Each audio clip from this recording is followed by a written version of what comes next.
What up, y'all? Appreciate you coming through, listening to my dumb ass. Like, subscribe. Sorry, I'm a little out of it. Today, I don't like talking about people.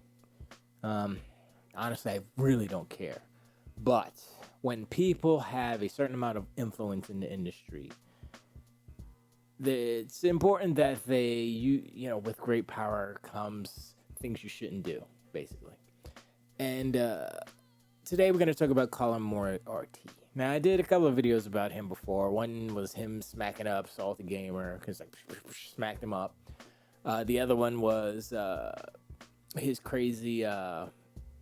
He said something. I can't even remember. That's how important it was. It wasn't important. Anyway, now it is about his not changing stance or anything like that, but it is his comments about the Xbox or Microsoft acquisition of Activision Blizzard, can't even say it. And basically, my whole thing is that trying to keep this short. Colin Moriarty is a very intelligent individual. And that's cool. Now, all of us are human, right? So that would indicate that most of us, I would say, have a level of emotionality, if that is a word, a level of being emotional, getting caught in your feelings, you know what I mean? So when you mix feelings with intelligence, then it's a weird little, like, what's going on here? Like, I watched this guy, he's really smart, and then he says some stuff that is kind of a reactionary feeling type of thing, not based on facts. I mean, it's based on all this stuff is based on speculation. Basically, it's like, oh man, what happens if this happened? No, you know, and then ignoring the others. I didn't think he was a pony. I didn't think Colin Moriarty was a donkey unicorn, but I guess I was wrong.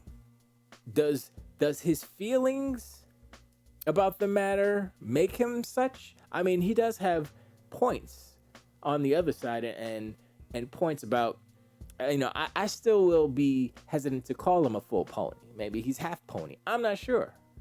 But the things he said against the acquisition make sense to him. Is that good enough? I guess. I don't know. So let's get into it a little bit. Okay, first he called. Okay, so here's one of the main complaints that I've seen in this is his Twitter, by the way. Go follow him. No taxation. He doesn't need the followers, but and don't go harassing him because that's dumb. But anyway, I've seen this argument from many a pony, which makes me believe that he might be one, or at least he is influencing the pony and donkey unicorn population of the planet. Okay, which is why I say that an intelligent pony or half pony, whatever he may be, is dangerous. Let's just say that really quick. I mean, it's not dangerous because this is just video games. Who cares? But I'm just saying in the smaller universe of the grand scheme of things of, some people's world is just all video games and that's all that matters. So, let's just pretend for a second. The argument that ponies make now because of this deal is that, and they've been making this for a while, is that Sony grows organically their studios. They acquire the studios that they've been working long years with, and they nurture it, and they make this relationship so special. The magic is there. And so when they acquire a studio, it's just like natural. It's organic. They nurture these things. They grow them from a little sapling and they bloom into a bush. Tree? Saplings are trees. And that's what they think about Sony. That's how they see Sony in that blue light. And then they say about Microsoft, they say, oh, they just go out and buy stuff because they can't make it themselves, so they go buy it. That's what they do. They're so uncreative and untalented, they have to buy talent. Now, if you break it down, bottom line, take emotions out of everything. None of that matters. Whether you buy it, whether they gave it to you, whether you nurture it from a little sapling baby weed, it doesn't matter. What matters is that the studio that you have can make the games that sell. That's it, and that's all. We don't want to hear about no fairy tale backstory about this and that and the third and how, oh, it's glorious. What we don't want to hear is that, yo, this was the hardest game to make. Working conditions sucked. I don't like working here. I want out. But we made Spider-Man. That's just an example. I'm not saying that's what Insomniacs is saying. But when you ignore those things, when you try to place this narrative of, oh, the nurturing versus the buying, doesn't matter. If you have a car, you drive the car. And you say, yo, you're gonna pick me up all right, let's go. You're gonna pick me up in your car. I don't care how you got the car. I don't care if it was given to you. I don't care if you built it yourself. I don't care if you bought it. You gonna pick me up. You got a job to do with the car. You gonna pick me up? You gonna take me to the library? That was the first place that popped into my. I'm sorry. I never go to the library, as you can tell. Anyway, these narratives that they're trying to push, they're trying to prop Sony up as this creative force of magic. I don't think people are falling for it, and you're looking foolish. And I wish that your pony colors wouldn't show through so much, Colin, because it doesn't make you look good. Like I said, you're intelligent. Yes, you are. I never take that away from you. You're way smarter than I am. I'm not even trying to try. It's not a competition. You win. But when you say things like, oh, and I want to say this first. I want to apologize to your co-hosts, Chris and Dustin. Before I said they were yes men, that is a lie. I listened to the podcast, the 3.5 hour podcast where you guys go into the acquisition, and they're cool. They're cool. So that was on me. That's a bad on me. So I apologize to you guys. But you can't. I mean, you can. I can't say you can't do anything. It's a free country. You can say what you want. You can say what you will. You can guide your ship how you feel you need to guide your ship. That is Last Stand Media. Go check them out. But being disingenuous in that way, and like I say, I'll say it again, you're intelligent. So either you know that you're doing this, you know that you're pushing the buttons, you know that you're kind of putting out a narrative there for the ponies to grab and take and to use themselves, or you're kind of a pony. I mean, is there another... I know you say, I'm a Microsoft shareholder. I've seen that clip. That's funny. Also, you don't want Sony to do the same thing. You don't want them to buy up stuff and consolidate. And the thing is, consolidation, right? It's bad when it happens in a grand scale. And like, say if, I don't know, Google says, yo, I'm buying all of the video game industry. Everything's going to be under Google. That's bad, because then that's a monopoly. There's no competition. Right now, as it stands, Embracer Group has the most studios out of everybody. Did you see the graph? I'm not even going to bring it up. Microsoft, Sony has the smallest slice. Sony doesn't have as many studios as Microsoft now, but it was Microsoft, Sony, and Take-Two. And EA? I can't remember what the third one was. But the three beside, put Sony on the other side. Microsoft, Take-Two, and I believe it was EA. I'm not sure. But they were pretty much equal as far as how many studios they had and stuff. I mean, I don't know what the numbers are, but as far as how the graph looked, they looked, I think Microsoft had a little bit of an edge, but they were close enough as far as like competition. So there's five giants that have all these studios and such underneath them. But this was just this specific graph. So there's probably there's way more. There's way more publishers. There's way more game studios. But they were just looking at, I guess, the biggest. They didn't even have Tencent in there. So who knows? But consolidation It's fine to be worried about it, but we're not there yet. What are you afraid of? Why is this a problem? Right? I don't see it as a problem. And if it was a problem, then the FTC would come through and be like, no, Monopoly can say no, it wouldn't happen. That we have laws in this country to prevent those things. I mean, the main fear, I think, for Ponies, Donkey Unicorns, and possibly Colin, I don't know, is that Microsoft will make Call of Duty or whatever, Overwatch, the games that they now own or will own soon, exclusive to Game Pass, like the Xbox ecosystem, let's just say that. And that has been their mantra, barring any contractual agreements prior. Once those agreements are gone, all exclusives. Except for Warzone, of course, because that's a already existing property. And you ignore the tactics that Sony has played, the things that they have done throughout the whole last generation.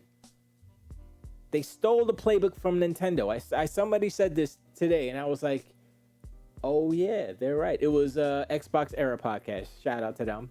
They're great. Special Nick and the other guy. Whatever, Namakan, whatever his name is. And Nintendo was evil back in the day. They basically said, yo, you want to make a game on Nintendo and NES? All right, here, check out this contract. Boom, you can't make it nowhere else. All your games belong to us. Basically, they couldn't. If I don't know, whoever went to Namco went and made Pac-Man, they couldn't do it on a Sega Master System. Nope. Sega had to port any third-party games that they wanted on their console and do the work themselves because Nintendo barred the third parties from doing it. They locked out those games from the Sega Master System. That's why Nintendo had so many games and the Sega Master System had zero, all first-party stuff. There was like a sprinkling of third-party, but not a lot. And last gen, Sony did the same thing. They're still doing it now, where they're buying exclusives. So they're doing these deals so that the games don't show up on Xbox, specifically Game Pass, but Xbox, right? So what's the difference between buying exclusivity for a singular game or buying the whole studio and publisher and having it exclusives? Explain it to me. Explain it. The economics are a little different, yes, but the same outcome comes, is that you have exclusive content on your box, on your system, on your ecosystem. That's the goal. Now, I would say that actually buying the publisher and the studios is better because you take the risk.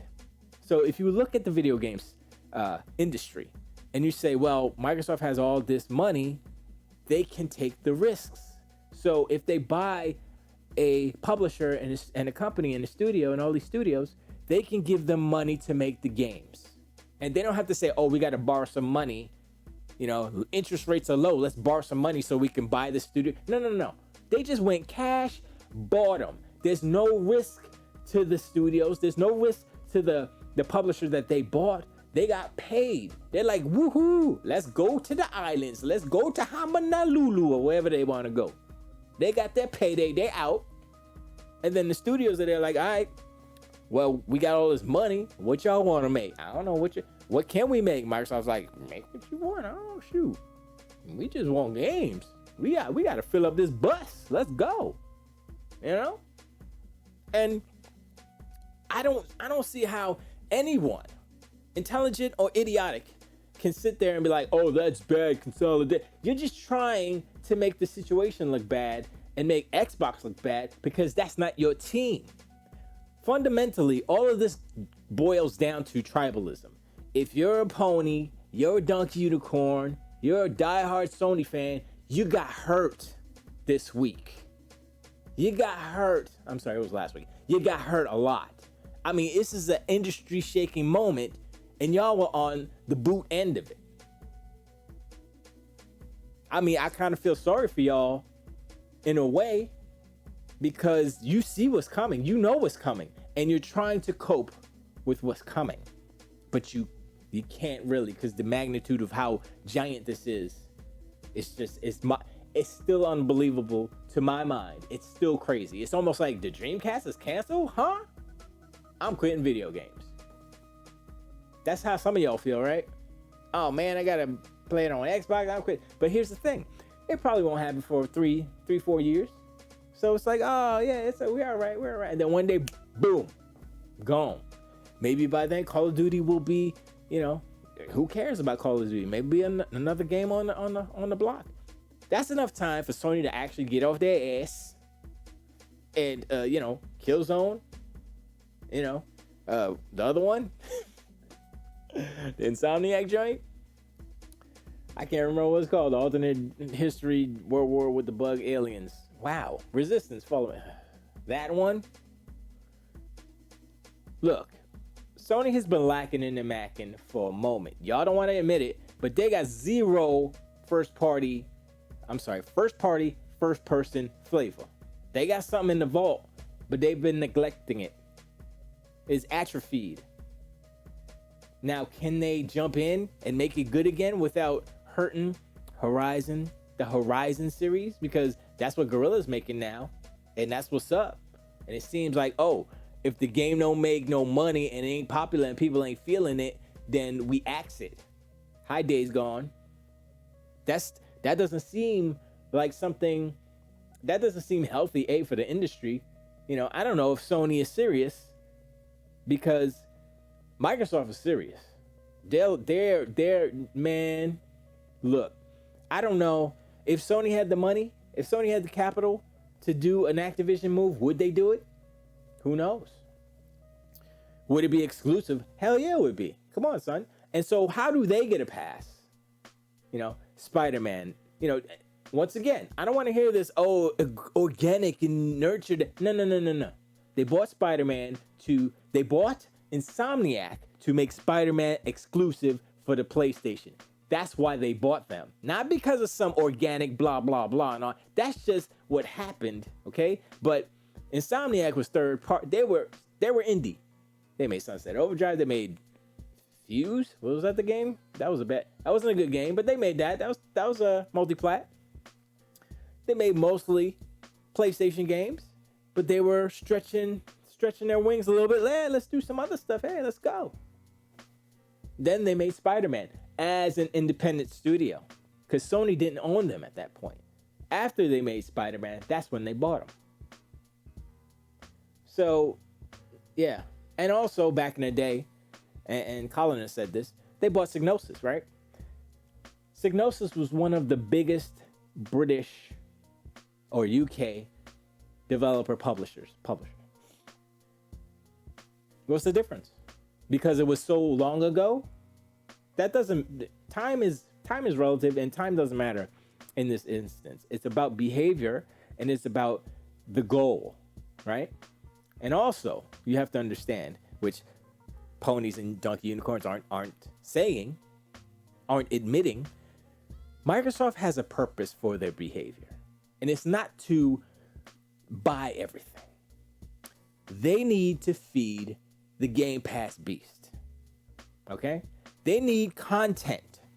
I've heard it recently. It's a content war. It's not a console war anymore. It's a content war. It's been a content war for a minute. And yes, Microsoft did that in the 360 era when they had the exclusive whatever for Call of Duty, right? So they're not clean. They're not. But we're talking about right now, and we're talking about the reactions, and we're talking about how intelligent people like Colin Moriarty are twisting narratives and giving these Ponies and Donkey Unicorns something to cheerlead after. Don't give them fuel. Give them nothing. You're perpetuating foolishness. And it looks foolish. Just like me. But the bottom line, or the kind of motive, if you will. Like I said, Microsoft needs to feed Game Pass. They need to get that content in there. What does Sony need to do? They need to sell consoles. They're in two different businesses. Okay? Now Sony's going to bring Spartacus out. I don't have faith in Spartacus. It's going to be a consolidation, if you will, of their services. Is that good? Is that bad? I would say it's good. It's better than what they have now. And depending on the pricing structure. So, look, is Spartacus going to spur a buying spree for Sony because they need content too? Probably not, because they're not on the day and date wagon. Once that happens, and it probably will happen, you know, to some of the chagrins or the disbeliefs of the pony unicorns. Once that happens, day and date, then they're going to be in the same boat that Microsoft is in. Now, can they afford to do that? No, they can't. Not at this level. They can't. They cannot emulate Microsoft. They can buy some stuff. They can get a loan.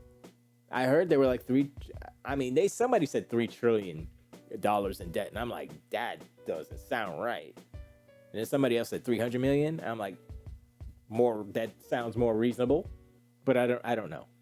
So, you know, that's stuff. That's whatever. But when Phil Spencer back in the day, I know I said this before, but when Phil Spencer back in the day said, we are not competing with Sony, he wasn't lying. He wasn't lying, because when you make moves like this, there's no competition. It's over. The console war is over, and that's where these ponies and donkey unicorns are crying in their sleep.